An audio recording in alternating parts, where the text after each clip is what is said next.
Finally আজকে বৃষ্টি নামলো। সবাই তো রোজই বলে যাচ্ছে আজ বৃষ্টি নামবে, কাল বৃষ্টি নামবে, কিন্তু আমি তো জানি যে কৌশিকের জন্মদিনের দিন ছাড়া বর্ষা আসে না। এটা বাবা আমার 12 বছরের এক্সপিরিয়েন্স বলছে। যাই হোক, তো আজকে ওর বার্থডে ছিল, মা এসেছিল, তো মা পায়েস করেছে আর কেক আনা হয়েছিল। আর অন্য কিছু আজকে বিশেষ হয়নি, ওটা সানডের জন্য তোলা আছে। আজকে শুধু কেকটা কেটে একটুখানি ছোট্ট করে সেলিব্রেশন হলো, কারণ ওর আজকে অফিস আছে, তো বেশিক্ষণ সময় দিতে পারবে না।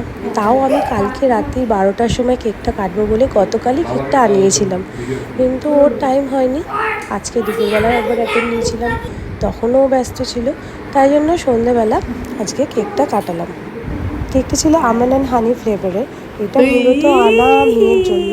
ওর কাছে বার্থডে সেলিব্রেশনের ভীষণ ইম্পর্ট্যান্ট একটা পার্ট হচ্ছে কেক কাটিং, আর তাই জন্য ওর আবদারেই কেকটা মূলত আনা।